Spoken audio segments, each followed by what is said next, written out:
Bendiciones hermanos, en esta ocasión estamos tratando de suplir la necesidad que ha surgido respecto a que no nos podemos reunir, pero nuestro deseo de la clase 4A es que podamos tener una meditación acerca de las lecciones correspondientes de cada semana. Como ustedes ya lo saben, estamos iniciando un nuevo trimestre en el cual, al pensar en nuestro material de apoyo y en lo que estaremos aprendiendo durante estos 3 meses acerca del tema de El Señor al que ama disciplina, nos corresponde en esta ocasión estudiar la lección número 1, que lleva por título Les haré conocer mi mano y mi poder. Les recordamos a aquellos que no tienen el material, todo esto está sacado de Andando en sus caminos del año 3, trimestre 2, basándonos en el libro de Esdras, Nehemías y otros, recordándoles que este es un material que fue suplido por Publicaciones El Sembrador.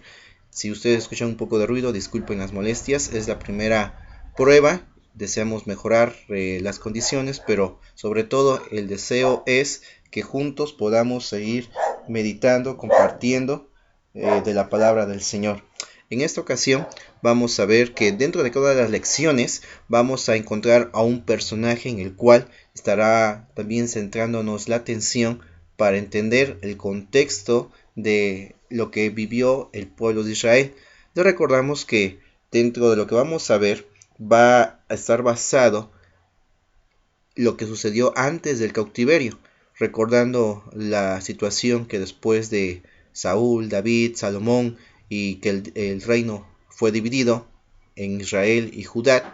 De ahí empezó a surgir situaciones en donde en el contexto donde estaremos pensando en esta ocasión, estamos hablando del profeta que todo el mundo conoce, que es muy reconocido. Él es Jeremías. Jeremías estuvo en un periodo de 40 años, sirvió bajo 5 reyes. Esos reyes los podemos buscar en la Biblia, con algunos tienen diferentes nombres dependiendo el libro en el cual lo podamos hallar y por las situaciones del contexto que fue modificado el nombre. Pero bueno, el primero fue Josías, segundo fue Joacás, también conocido como Salum, Joacín, conocido como Joaquín, Jeconías, Oconías y Sedequías. Esos fueron los reyes en los cuales le correspondió Jeremías hablar y ser portador de un mensaje que el Señor le dio de tal forma que fue serio. Y al pensar un poco en Jeremías, es importante recordar que muchos lo identificamos como el profeta llorón. Su nombre significa Jehová eleva, establece o levanta. Este es el significado de Jeremías y decíamos que es reconocido como profeta llorón porque es uno de los profetas en los cuales se puede manifestar en su libro de Jeremías toda su personalidad, sus características. Y si ustedes contestaron su cuaderno van a observar que se mencionan al menos 5 cosas importantes acerca de su carácter y sus emociones.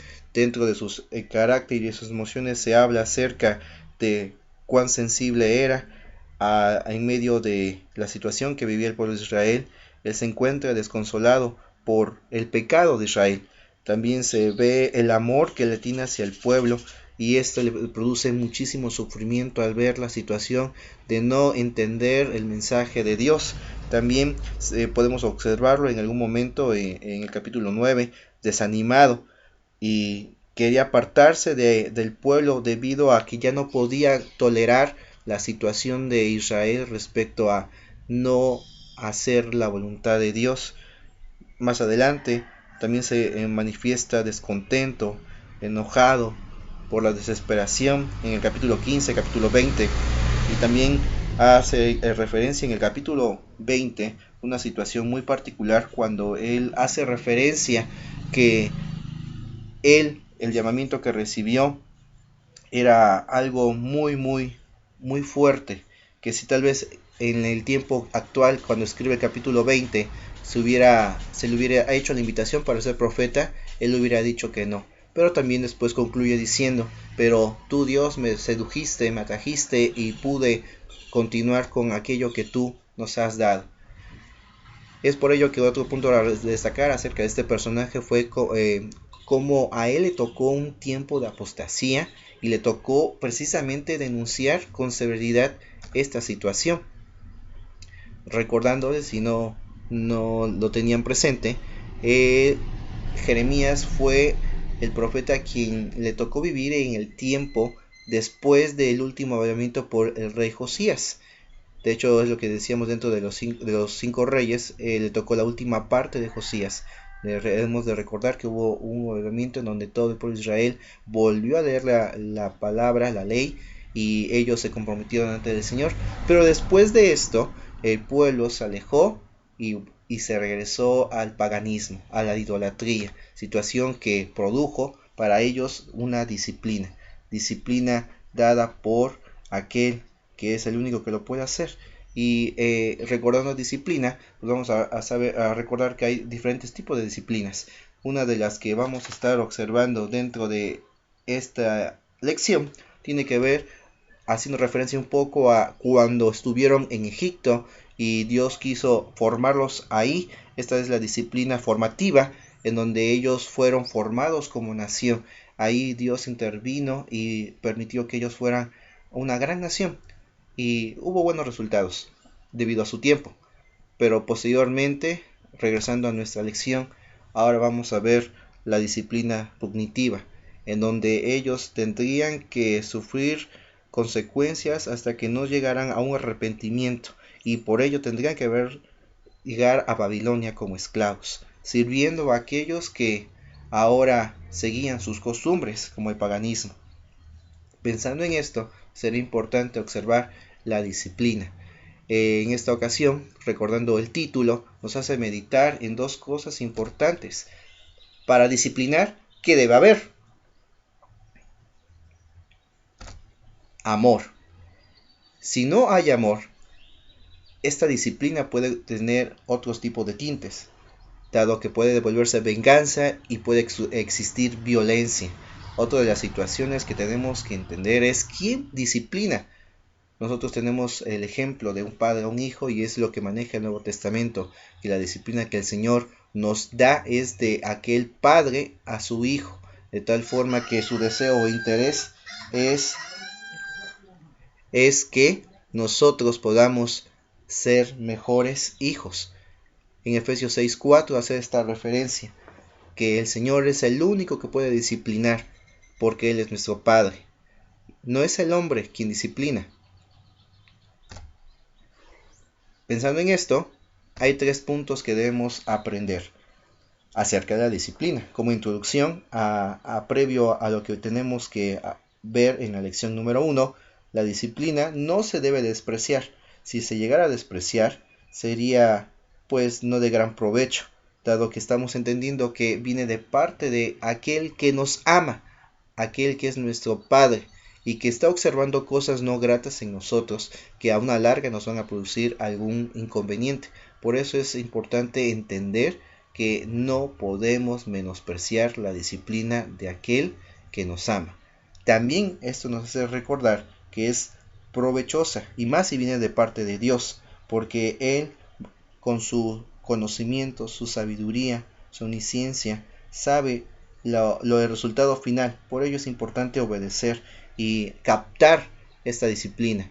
Y el último punto es la importancia de esta tendrá buenos resultados. Estos frutos que serán permanentes a una larga, y que darán a su debido tiempo la razón de por qué la disciplina fue grata. Aunque hay un detalle: si nosotros no hacemos caso a la disciplina, o no se incluye aquel amor, aquella compasión, o no se une con la oración acerca de esto, pues habrá, para quien sufre la disciplina, habrá desmayo, habrá pues alejamiento, puede hacer desmayar al corazón, siempre y cuando olvidemos este punto. Por eso les quiero invitar, hermanos, a que consideren qué es la disciplina. Muchos pueden tener definiciones muy largas, muy cortas, pero si vamos al material que se nos ha dado, hay dentro de la editorial, una definición que se reduce a lo siguiente: son las normas y leyes que buscan cambiar la conducta. Tiene el fin de obtener un resultado óptimo.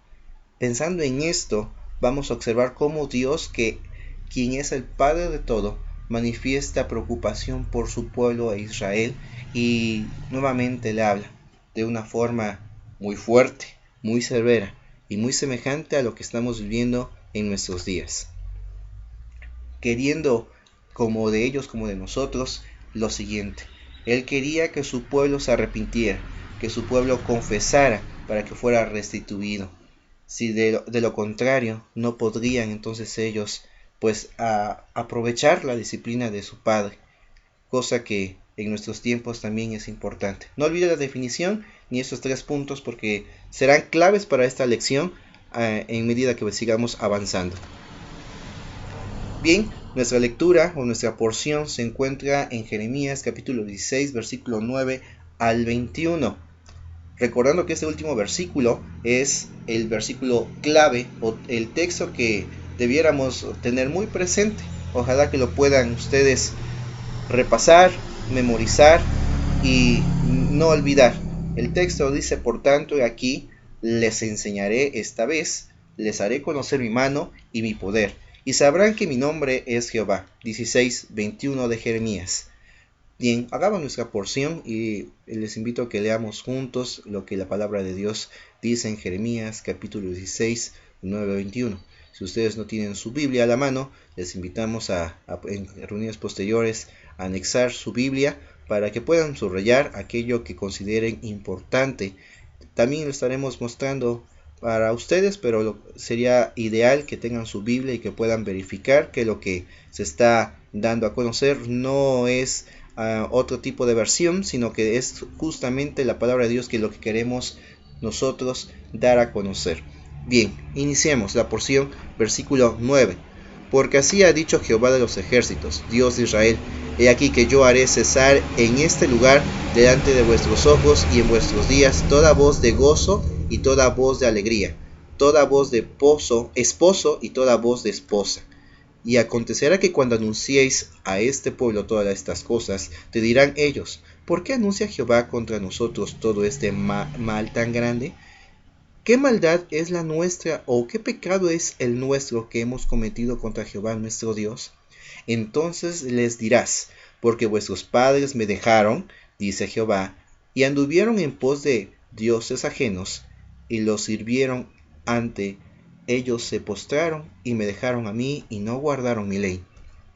Y vosotros habéis hecho peor que vuestros padres, porque aquí que vosotros camináis cada uno tras la imaginación de su malvado corazón, no oyéndome a mí. Por tanto, yo os arrojaré de esta tierra a una tierra que ni vosotros ni vuestros padres habéis conocido, y allá serviréis a dioses ajenos de día y de noche, porque no os mostraré clemencia. No obstante, he aquí vienen días, dice Jehová, en que no se dirá más: vive Jehová, que hizo subir a los hijos de Israel de la tierra de Egipto, sino: vive Jehová, que hizo subir a los hijos de Israel de la tierra del norte y de todas las tierras a donde los había arrojado, y los volveré a su tierra, la cual di a sus padres. He aquí que yo envío muchos pescadores, dice Jehová, y los pescarán, y después enviaré muchos cazadores, y los cazarán, por todo monte y por todo collado, y por las cavernas de los peñascos, porque mis ojos están sobre todos sus caminos, los cuales no se ocultaron, ni su maldad se esconde de la presencia de mis ojos. Pero primero pagaré al doble su iniquidad y su pecado, porque contaminaron mi tierra con los cadáveres de sus ídolos, y de sus abominaciones llenaron mi heredad. Oh Jehová, fortaleza mía y fuerza mía, y refugio mío en el tiempo de la aflicción. A ti vendrán naciones desde los extremos de la tierra, y dirán: ciertamente mentira poseyeron nuestros padres, vanidad, y no hay en ellos provecho. ¿Harán acaso el hombre dioses para sí? Mas ellos no son dioses. Por tanto, he aquí les enseñaré, esta vez les haré conocer mi mano y mi poder, y sabrán que mi nombre es Jehová. Disculpe, se movieron un poco los versículos, Recuerden que la porción es hasta el versículo 21, pero en esto les quiero remarcar el texto que dice, por tanto, 3 cosas que se van a manifestar. Les enseñaré esta vez, les haré conocer mi mano y mi poder, y sabrán que mi nombre es Jehová. Nos hace pensar en lo siguiente: olvidarse de Dios es la razón principal de muchas de sus acciones correctivas para que mejoremos nuestro camino delante de Él. Eso nos hace pensar, hermanos, que si pensamos un poquito más en la lección y en el contexto que estamos viviendo, recordando uno de los versículos que acabamos de leer, el tiempo de la aflicción. El tiempo de la aflicción pareciera ser que estamos viviendo mucho de nosotros con las situaciones, con las enfermedades, y sin tener que decir muchas cosas, es interesante cuánto paralelo hay para esta lección en lo que estamos viviendo justamente en estos momentos. Espero no ir tan rápido, pero también quisiera ser breve para lo que corresponde a esta lección número 1. Les recuerdo, hermanos, que es la primera prueba.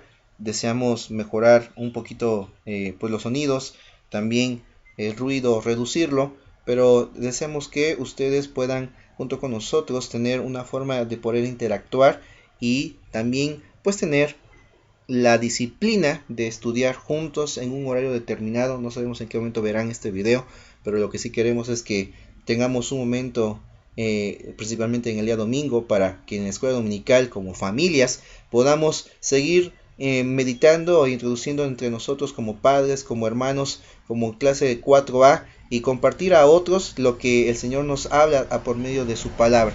Si ustedes observan y subrayaron alguna de las cosas que leímos en esta porción del capítulo 16, nos daremos cuenta de la situación en la cual se encontraba el pueblo de Israel. Desde aquí se manifiesta que ellos hicieron aún peor que sus padres.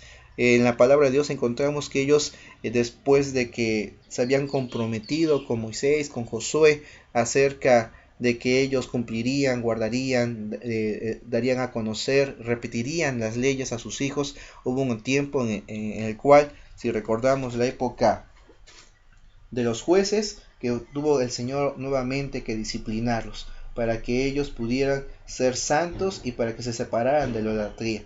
En la época de los profetas, de Elías, de Eliseo, y en este tiempo también ellos tuvieron que ser pues disciplinados, dado que otra vez había mixturas en la idolatría, se habían comprometido con otras naciones, y este es el antecedente de lo que se está viviendo en este tiempo, en el cual que Jeremías le tocó pues ser el portavoz de la sentencia punitiva de nuestro Dios.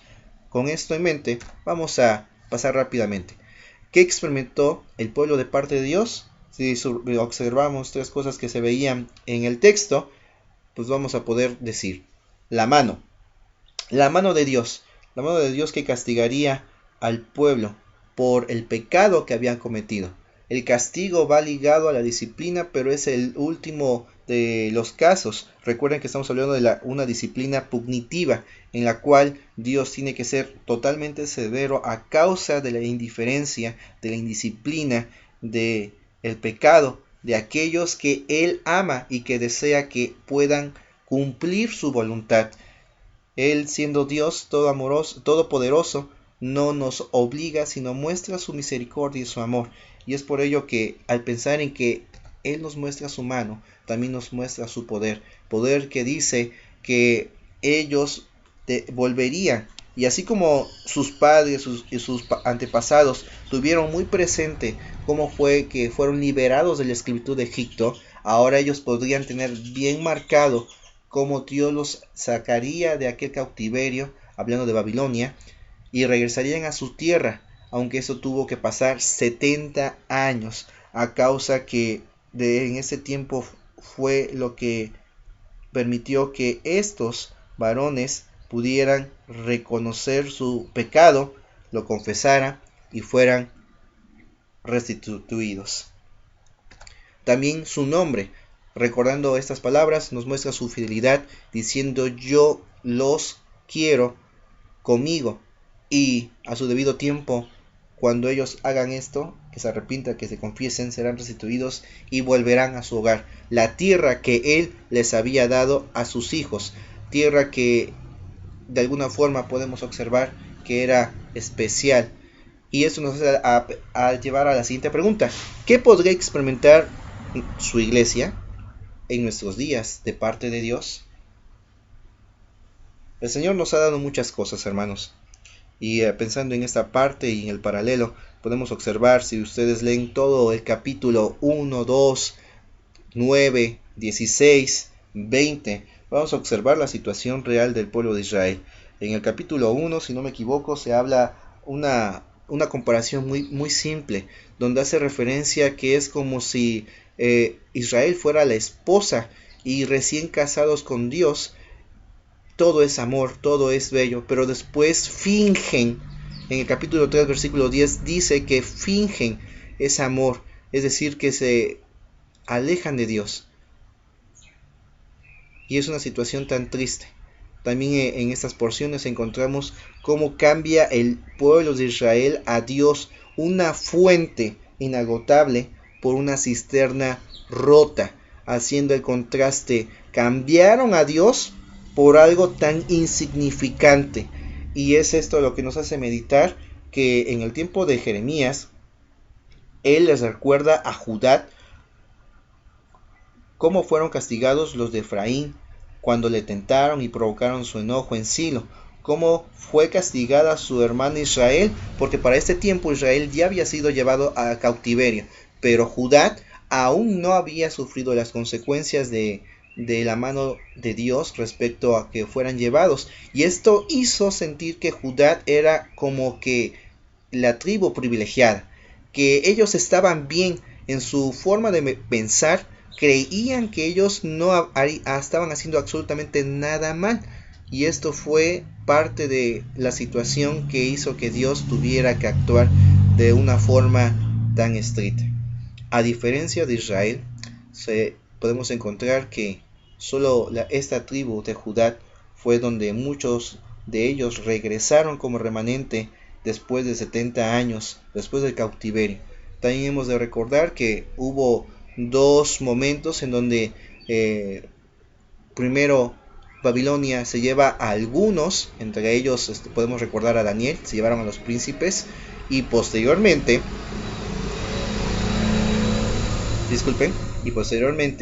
se llevaron a todos, dejando solamente en esta tierra a los más pobres, y ese es donde queman toda la ciudad y se ve en ruinas totales. Previo a esto, es enviado Jeremías para dar este mensaje, para tener que hablar con un pueblo que no escuchaba, un pueblo que creía que estaba bien. Nos hace recordar un poco a nuestro tiempo en el cual, si vemos lo que hemos dejado de hacer como iglesia, nos hace ver que Dios tal vez por eso esté mostrando su disciplina en nuestro tiempo. Una disciplina que donde algunos tienen que hablar acerca de la situación como el coronavirus, el sarampión, la situación de nuestro país y tantas otras cosas, nos hará meditar en qué es lo que estamos haciendo nosotros, en qué estamos pensando, en qué estamos realizando para la obra del Señor, cuando Él desea que le oigamos y le obedezcamos en lo que Él nos ha permitido pues creer, vivir y entender. Y es ahí donde nos hace ver cuán importante es que nosotros podamos oír y entender la palabra de Dios. Pensando en esto, quisiera leerles saliendo un poquito, haciendo un paréntesis, algo que justamente estaba leyendo en un momento acerca de la situación que estamos viviendo. Este comentario dice así: no se pongan a decir que el coronavirus es un juicio de Dios, como el domingo pasado lo dijo un pastor famoso en un lugar de Venezuela. Tampoco confirme que no lo es, simplemente enseñe lo que la Biblia dice y no vaya más allá de lo que usted no puede demostrar ni sustentar. A veces Dios permite cosas que Él no desea que sucedan. A veces Dios mismo puede producir y enviar un juicio. No tenemos una respuesta concreta como Dios no le ha dicho a nadie en secreto que esta situación que vive el mundo es producto de un juicio para su iglesia o el mundo. De lo que estamos seguros es que incluso las cosas malas Dios las usa para el bien de los que le aman.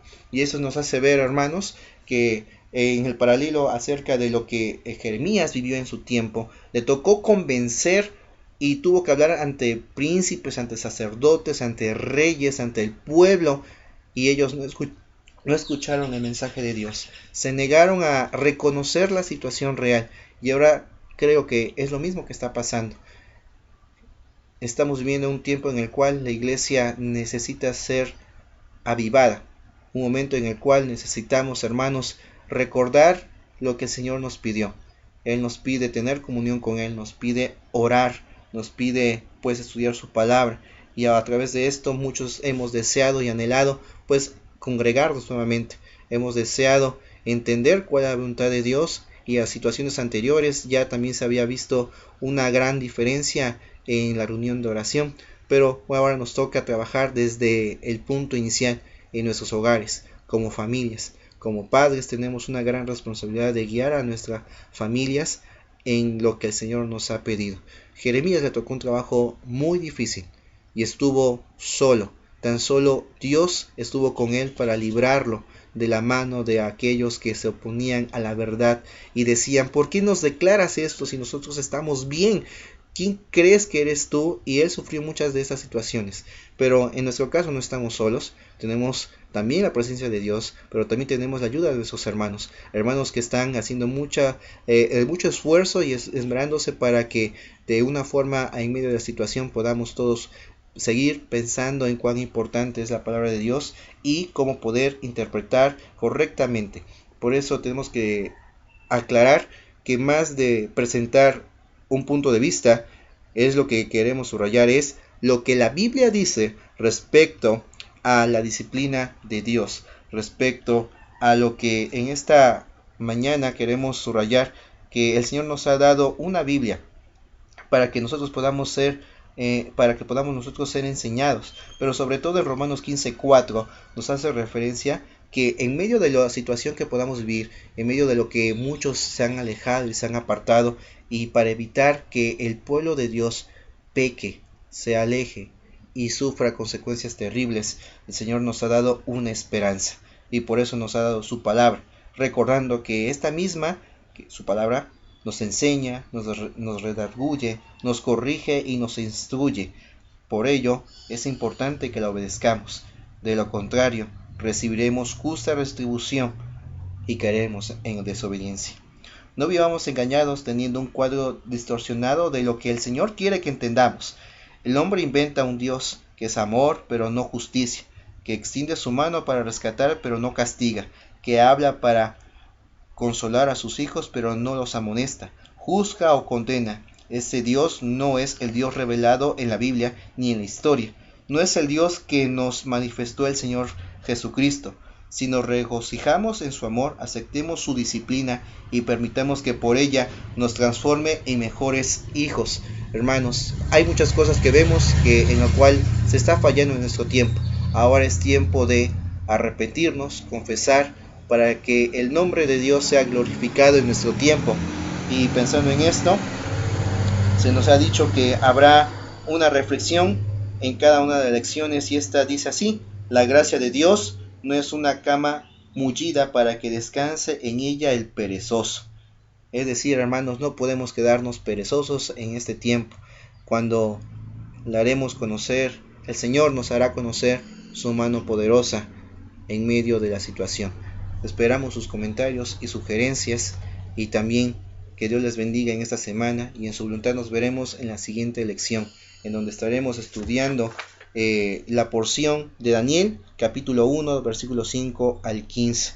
Que Dios les bendiga, hermanos, y recordamos que nuestro deseo es que podamos ser edificados en la palabra de Dios. Hasta pronto.